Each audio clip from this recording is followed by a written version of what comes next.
Good afternoon. It's Tuesday, the 1st of August 2017, just after 1 o'clock. Welcome to UK Column News. I'm your host, Brian Gerrish. With me in the studio, of course, Mike Robinson.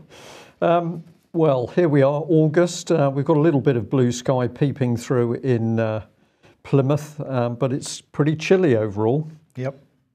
There we are. But where do we go from that? I don't know.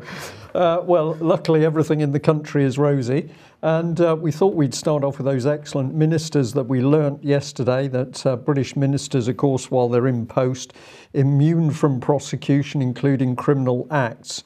So we're delighted to pop this little one up on screen from Consultancy UK. They're pointing out that actually a number of people are concerned about the jobs that ministers are getting after their posts, and it says that the number of former ministers taking up jobs outside Parliament has risen 60% in a year. So it says, I think this is really shocking, they should say such a thing, that elected officials are increasingly treating Parliament as a stepping stone to pursue contracts in the private sector, using their insider knowledge to generate business. They wouldn't do that, Mike, would they? No. No. And goes on to say that in 2017, a report from the National Audit Office revealed that in 2015, the government spent 1.3 billion on consultants in the NHS. And the NHS there was a particular focus because, of course, as the NHS has been increasingly privatised, so the amount spent on outside consultants has absolutely rocketed. A mere 1.3 billion. And of course, we know that many Tory MPs have got personal interests in the health industry. And we'll just bring the last one in there, that Chancellor George Osborne, as one of his many jobs, took a 650,000 a year advisory post at the investment bank BlackRock. But I'm sure when he's doing that job, Mike, his heart is still in what's best for Britain rather than what's best for BlackRock or his pocket. Yeah, but I mean, this is fair enough. I mean, if you're Tony Blair, for example, you murder 500,000 people in Iraq, it's only fair that you get the consultancy contracts afterwards, isn't it? Yeah, I'd say so. I mean, John Major did pretty well working for Kinetic, didn't he go to? Anyway, he was also involved in an Iraq war, if I remember correctly. Yes, so just keep it circulating and reward them appropriately. I can't see any problem with it myself. But anyway, okay, let's move on to banking, because, well, frozen bank accounts could be, indeed, if you live in the European Union at least. European Union states are considering measures which would allow them to stop people being able to withdraw money from their bank accounts to prevent runs on the bank. Brian, this is fantastic stuff. Now, this is according to Reuters. They have seen an EU document which leads them to believe that this is where they're going. Basically, when a bank feels that it's getting into trouble with regard to its own solvency, that it would be entitled to freeze customer accounts for between 5 and 20 days. And that would allow the bank to be, quotes, stabilised. That's good, isn't it? It'd be interesting if you ran another business on that basis, that you start to get into financial trouble and what you're going to do is just sort of close your bank account down and pretend there isn't a problem. That would be fraud. It would be, yes, but in this case it's fine. Perhaps it wouldn't be a full freeze, because if they aren't totally insolvent, there might be a kind of a thaw on that, and perhaps they would allow people to take out a set amount per day. But Reuters is saying that this is now being debated amongst European countries. There is some division about it, but this has come out of the problems in Spain with Banco Popular and also the Italian banks. Now, of course, what's unique about this story perhaps is that this is being discussed seriously at a government level. We should note the similarity perhaps between this proposal and what might, to the average casual observer, to be similar action by the banks themselves in the past, disguised behind so-called IT systems failures, where people were just unable to get access to their money at random times, RBS, Ulster Bank, the RBS group basically being the main proponent of this initially, beginning around about the 2013 time. And then we started to see other banks copying them over the last couple of years. Yeah, so they spend hundreds of millions. Is that Theresa May actually there at the cash machine herself, Mike? I don't think so. Okay. No. But moving on then, debt. We talked about the Bank of England's recent comments on UK consumer debt levels. Well, Moody's has now come into the mix here, and they're saying that they are lowering their outlook for UK asset-backed securities amid rising household indebtedness. So they're reducing. They're pretty unhappy with the levels of debt that UK borrowers, UK consumers are borrowing. And of course, one of the points they make is that the debt is rising while savings are shrinking. And this is a pretty important point, because what it indicates, of course, is that people are borrowing because they don't have money to cover their monthly expenses. So this is credit card debt. Okay, they're mentioning car loans and so on, but mainly it's credit card debt. I mean, what can we say about this? Let's see what Moody's had to say. This is a quote from Greg Davies, Assistant Vice President, who said household debt is high and still growing, leaving consumers vulnerable to an economic downturn, while higher inflation, weaker wage growth and levels of indebtedness leaves those in lower income brackets the most exposed. Well, they're saying that this is a pretty unsalvageable situation, and we got to recognise it. We got to deal with it. Very dangerous, Mike. We've also now got people, of course, can't afford a mortgage on their whole property. They're going to take a mortgage on part of the property, and the local authority is going to own the other part of their house. So people are being trapped into these. Well, it is a trap itself, isn't it? People are encouraged to be putting their money into bricks and mortar as if it's safe, but in fact, if you analyse the risk, it's even more dangerous than just having a normal mortgage. Well, if in that discussion, we cannot avoid equity release as well, so-called lifetime mortgages, which are being pushed extremely hard on British television advertising at the moment. We're seeing a massive boom in people sort of borrowing money on homes where the mortgages have been paid off. Yeah. And it is incredible. You watch the advertising on the television and they say, well, take out this equity release scheme and use the money to buy yourself a new kitchen. So basically the equity release company is saying, well, we can take your property after you've died. At least take a significant proportion of your property after you've died. But why don't you borrow the money from us so that you can upgrade that property and we can get more for it at the end? It is a fascinating. And one of those contracts, Mike, I've actually seen that the company wanted on a loan which had become £70,000, because as time goes on, the amount that you have to repay increases. So there's no repayments made per month, but ultimately you have to pay money plus interest back to the company. But if you try to pay off that loan early on a £70,000 debt figure, the early payment fee was £22,000. And I'm told from people in financial services that this is completely normal at the moment. So elderly people, many of whom need money, are being locked into these systems, which are stripping the value out of their home and, of course, out of inheritance for children and grandchildren. So the consumer debt issue, a major problem at the moment? Yeah. Well, Brexit, and what better way to see that Brexit is coming or not is the fact that we've now got the European Union playing around with its own border controls, and several of the newspapers have picked up on the fact that British holiday makers have been forced to queue for hours. It says 4 here in the Mail article, as the result of EU border checks. And these are checks being carried out on people who've come outside the EU Schengen Agreement area. But essentially what this means now is that if you're British, you're regarded as a potential terrorist threat, because they're saying that apparently EU border control computers are so slow that when your passport or name is scanned in, it takes maybe half an hour per person for a report to come back, and hence these enormous queues. So I think this is a contrived situation. The EU is using this in order to try and toughen up on the fact that there's some movement, at least for Britain, to come out of the EU.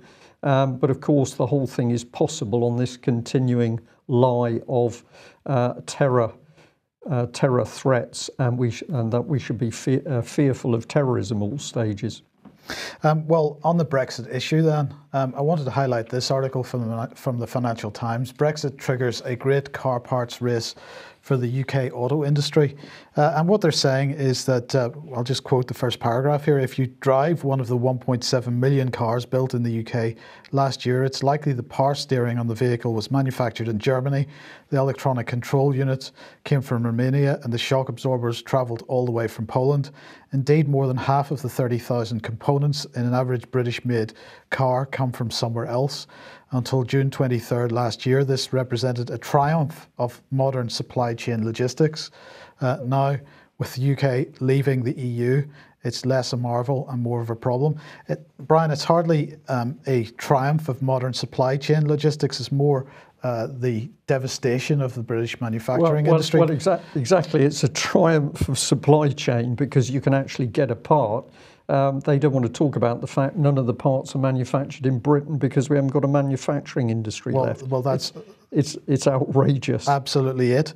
So what the Financial Times is saying here is that this is going to be a disaster because Brexit means that we're going to end up having to deal under World Trade Organization rules, which would mean tariffs, a 10% tariff on vehicles and an average 4.5% tariff on components. But what the Financial Times doesn't discuss at all here, although others have, is the UK trade, the balance of trade with the European Union.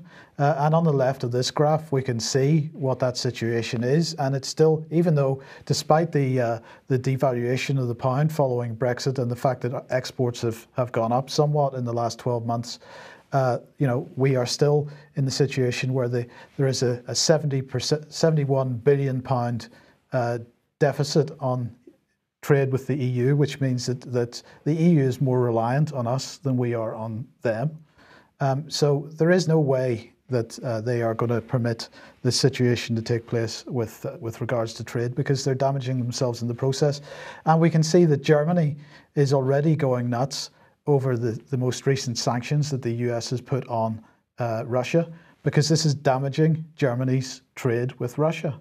And so Germany going nuts over this, they're not going to be happy if this 71, the 71 billion there. Well, but I mean the total value of trade to the EU is what, just over 300 billion pounds. So they're not going to give that up over a spat. But it's all okay because Deutsche Bank has confirmed that they are going to stay in London. The City of London is going to be their main base. They've just signed a lease on new office space for their new headquarters. So this is fantastic news, isn't it? I wonder whether I could ask, has anybody done an analysis on exactly what benefit Deutsche Bank brings to Britain? What is the benefit that Deutsche Bank brings to Britain? Well, it pays a few British people quite a lot of money who then avoid as much tax as they can. So aside from that, I'm not certain.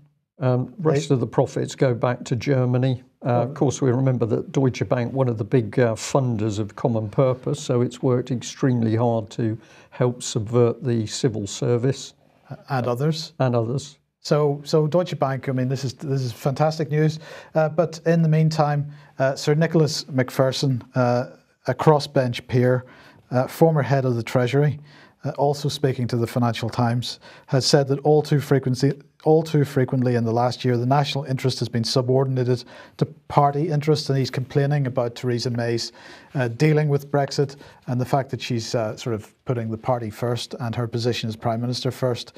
Historically, Britain has always stared into the abyss, he said, only to pull back. My hope is that someone will get a grip before it's too late. Well, look, what's at the bottom of this? Of course, Theresa May is putting party interests first because she doesn't really want to leave the European Union, and she wants to create as much chaos and diversion as she possibly can.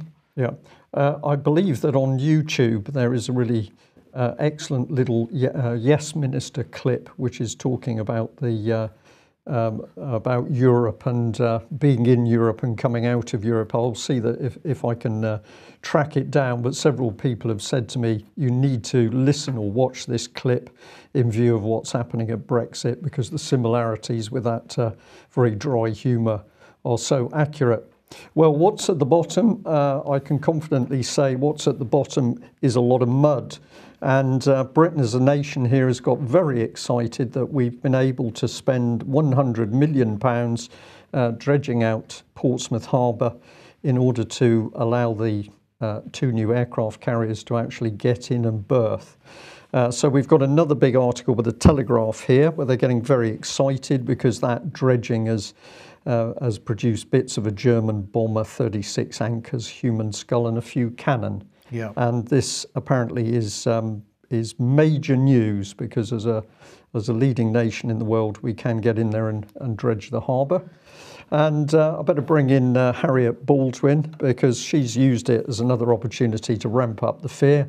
So she said that upgrading the future home of HMS Queen Elizabeth is another completed step in the carrier's journey to becoming the nation's flagship, ready to operate around the world and help keep us safe in a world of intensifying threats. I mean, the whole news agenda around the new aircraft carriers, it's the type of propaganda that would put World War II to shame, isn't it? It's quite incredible, Mike, because we are to believe that this aircraft carrier is the defence of the nation. This aircraft carrier, travelling at what it's going to be doing, we'll say roughly 14 knots, is going to be everywhere. It's going to be all round the globe defending us against Russia, China, terrorism. It's quite remarkable. Yes. Well, mentioning Russia, I think we better bring President Putin on screen because he's been talking at Russia's Navy days, and I'm just saying, unlike Theresa May and David Cameron, Putin actually got on the stand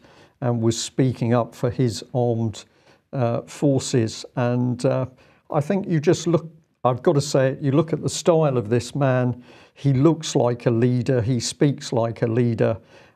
He's delivering things to the Russian nation that we simply don't see anymore in UK. Can you imagine David Cameron speaking off the cuff to the Royal Navy or Theresa May? If they haven't got the propaganda script in front of them, I don't think they're going to be doing it. Well, we know how Theresa May copes when she doesn't have the script in front of her. But let's remind ourselves about back in June, because, of course, she was travelling to France, to Paris to meet Monsieur Macron. And the UK and France had decided they were going to join forces to tackle online radicalisation and extremism. And this was going to be it was being described as counter-terrorism cooperation between the British and French intelligence agencies. She and President Macron had agreed that more should be done to tackle the terrorist threat online. She pointed out that in the UK, she was already working with social media companies to halt the spread of extremist material and poisonous propaganda that's warping young minds. That's how she described it. We are united in our total condemnation of terrorism, despite the fact we're paying for it, and our commitment to stamp out this evil is what she said. Now, of course, this was about, a year or 18 months after David Cameron had stood up in the United Nations to describe his concerns about online extremism. And of course, in that, he wasn't just talking about Islamic terrorism or Middle Eastern terrorism. He was talking about domestic extremism and peaceful or non-violent extremism, as they're describing it. And so the question is it really terrorism that they're really concerned about? Well, no, it isn't, because as Damien Collins, who was and still is the chair of the Media Sports Select Committee, Culture, Media and Sports Select Committee, going back a few months, he had said the danger is, for many people, the main source of news is Facebook. And if the news they get on Facebook is mostly fake news, they could be voting based on lies. So that he was talking about saying that in the run-up to the recent general election. So in fact, they're not concerned about extremism so much as the fact that they've lost control of the narrative. The mainstream media isn't nobody's paying attention to it anymore, and this is what they feel they got to address.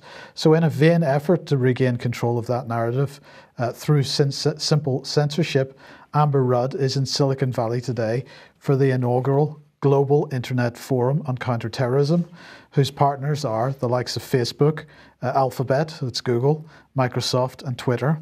But it's not just the tech industry, because government and non-governmental organisations are coming together, they say, to share information and best practices about how to counter the threat of terrorist content online.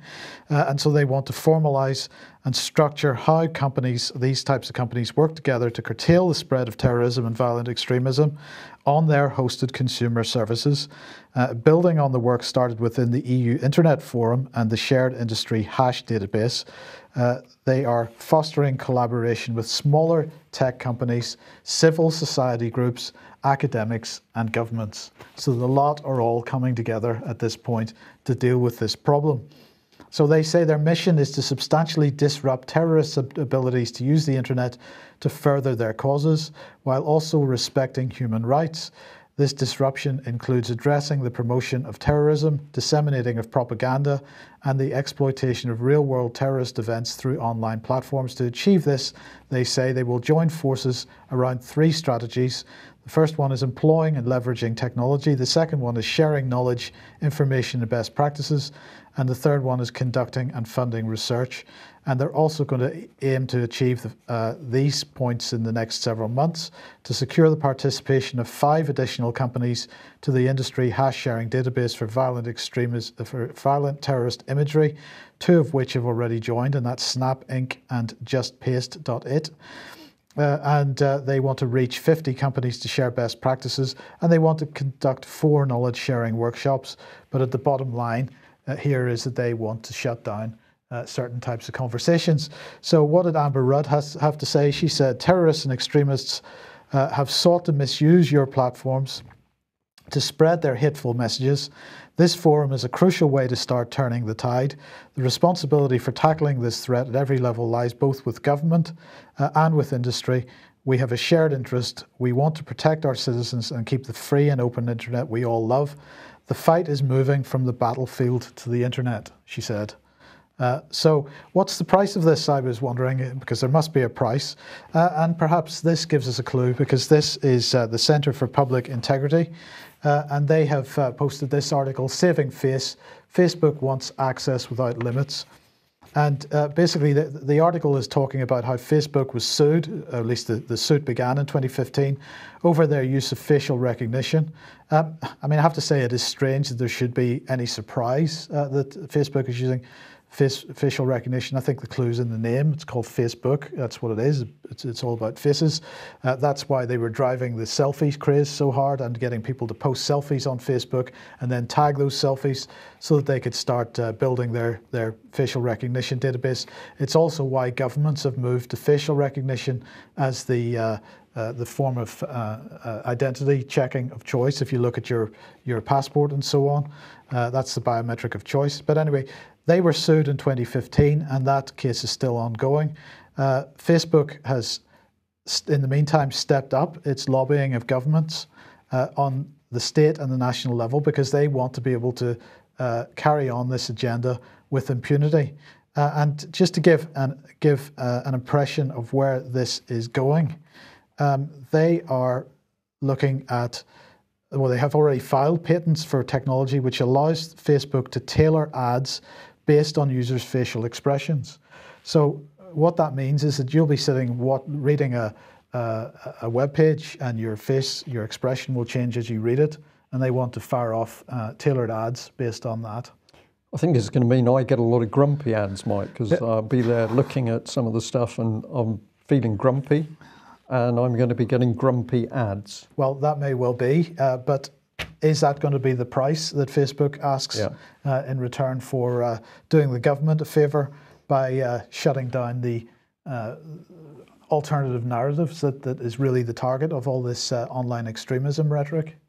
It's quite amazing, isn't it? We go back a couple of years, and David Cameron metaphorically was in bed with Google. I can't remember the lady's name, but she was the European president of Google, and very close relationship there. So there were those ties, but apparently they didn't see any of this problem coming. Now the problem for international terrorism is to spy on every single person on the planet. And of course that article we've just covered with the delays as European border controls are checking people, this is a key part of it. Yeah. Facial recognition data, blood group, fingerprinting, iris scan. There is a dictatorship closing in extremely quickly. But I did notice that you mentioned that they said they were out to disrupt terrorists and protect human rights. So I thought we might step across to how good human rights are in UK. And thank you very much to our viewer who pointed this Twitter page out to us. It's Alex Cavendish, who is writing about what's really going on in prisons. And he tweeted out yesterday, HM Prison The Mount, inside sources stating too many young, inexperienced officers had been deployed. Prison has been on the brink for weeks. And of course, what was this tweet about? Well, it was about the fact that there's been prison riots in HMP The Mount. They've had to send in a special squad, tornado squad, in order to re-establish control. We see this as part of what appears to be the orchestrated breakdown in our UK prison system. We'll come on to that in just a moment. But Mr. Cavendish, who's quoted in this article, said that he'd warned just days ago that the prison was on the brink of a meltdown. He said the technical term is that the staff have lost control of two wings.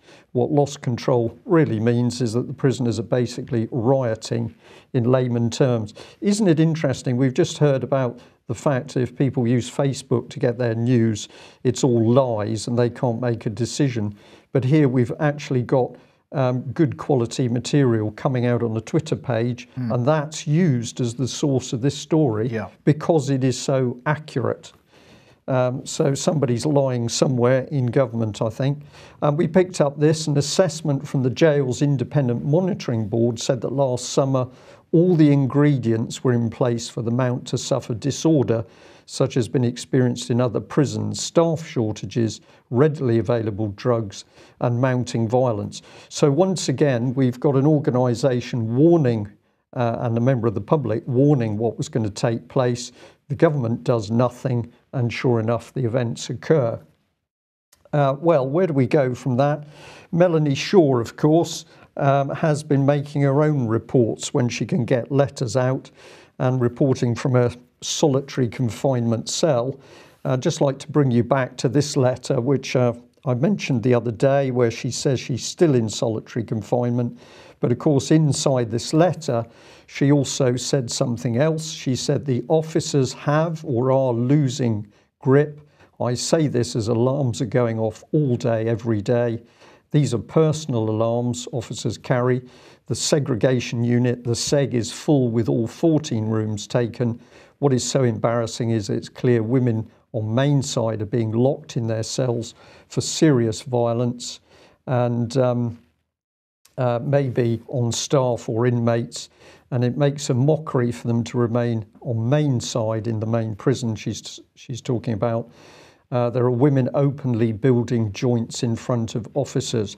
So even Melanie Shaw, who spends most 23 and a half hours of her day locked in a cell, is aware that around her in Newhall Prison, we've got a similar powder keg building. But apparently the government is unaware of this. Yes. So this was also reported in this independent article. It said that high security prisoners segregated for up to 2 years. And the key subheadline there, which is a little bit small, I've put on the right: the regime offered was not sufficient to prevent psychological deterioration. And they're saying that this is permanent damage to prisoners by being in solitary. Inmates at a high security jail have been segregated from the general prison population for as long as 2 years. And where are we? It should come on here. Watchdog warned the regime at HM Prison Whitemoor was not sufficient to prevent psychological deterioration amongst those who've been held in the wings for prolonged periods.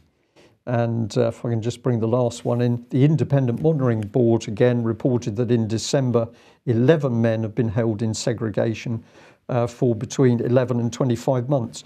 So we can see, Mike, quite clearly that the incarceration of Melanie Shaw in solitary for 1 year now is right in the bracket that they've set out for those men.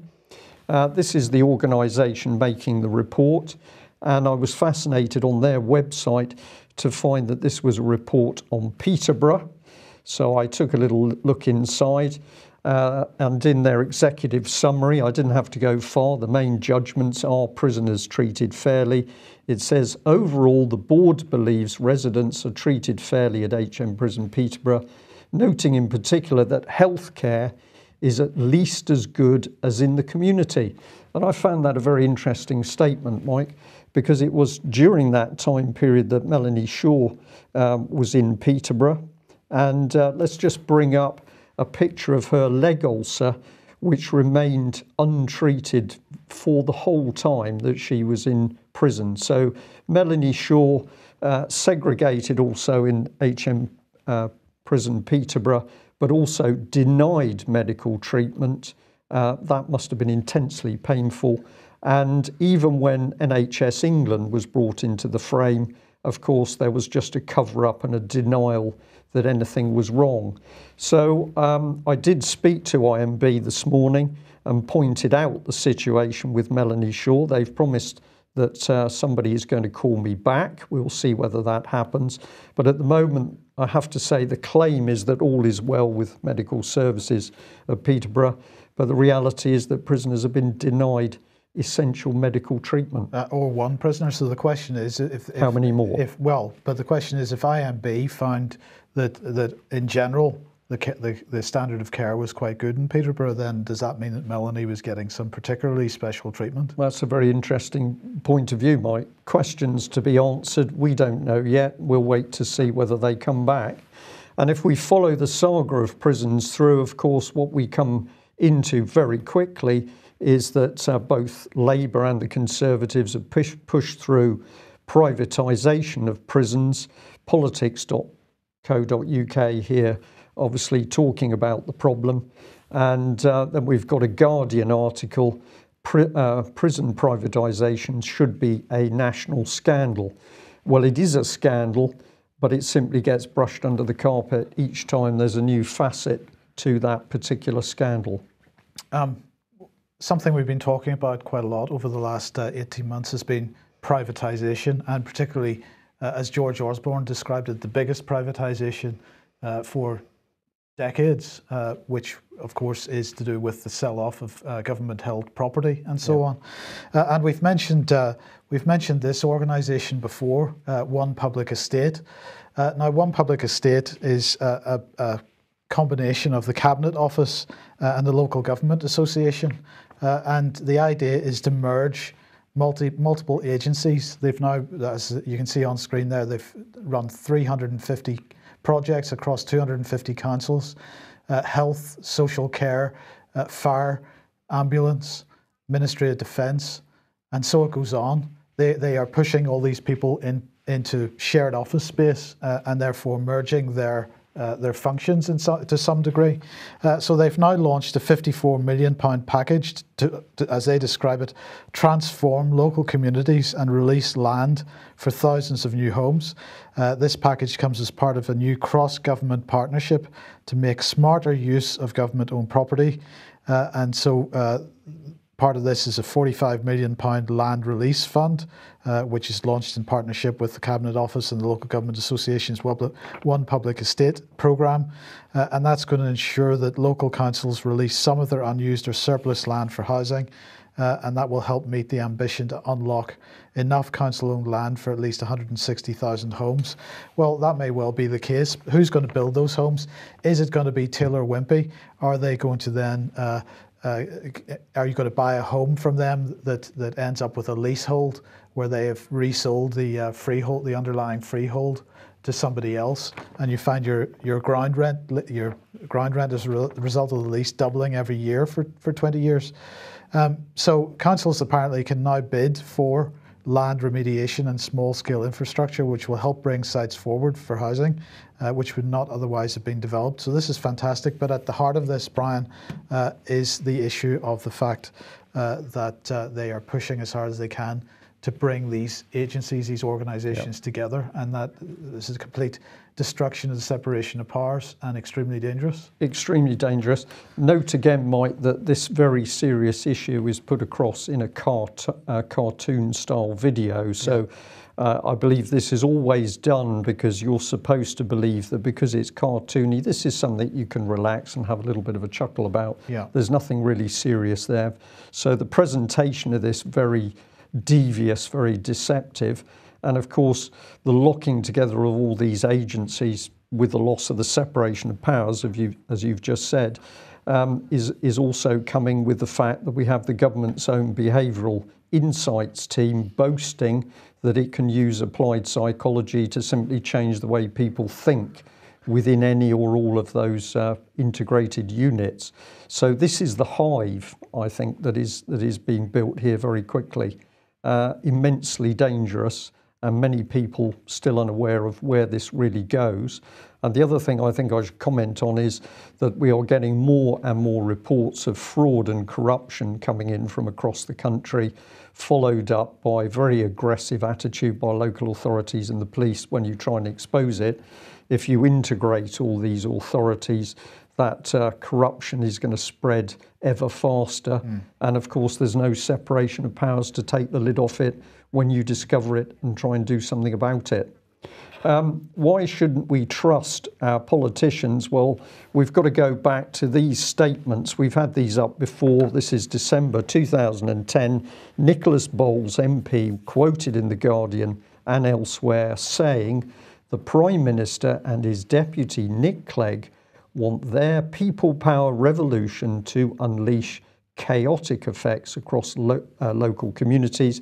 Chaotic, therefore, in our vocabulary, is a good thing." This is an immensely dangerous statement, Mike. And he obviously blew the lid on something he shouldn't because he got censured by the Conservative Party. He wasn't alone, though, because this man also said something along the same lines. This is Cameron's ally and one-time advisor, Danny Kruger, and he was actually forced to resign after he said that the Conservatives plan to introduce a period of creative destruction in the public services. And this is what we're actually seeing. It's been sold in the cartoon, as we've just said, as if it's something being built that's positive. But these two men are telling us very clearly that the aim is destruction of the public services as we know it. And I think we've got to put on the top of that yesterday the Tory, Tory Labour Lib Dem ministers, it doesn't matter what they do, including criminal acts, they're immune from prosecution. This is sort of East Germany being drifted in under a modern day veneer of liberalism and common purpose. Yeah. Okay, we better end it there. We'll say to our audience all of the information we're giving to you. We hope that you'll be able to at least take some of it and spread and share across social media. Facebook, of course, will be an obvious place to put it to make sure that nobody picks up on news which isn't true. And if you're wondering what you can do, we'd encourage all of you to do something. Stay with what you're comfortable, but if you can write a letter, send an email, put in a freedom of information request, or tackle your local MP, then we say that's what you need to do. And lastly, we'll say thank you very much to those people who've made donations over the last couple of weeks. We're still encouraging people to sign on for subscriptions.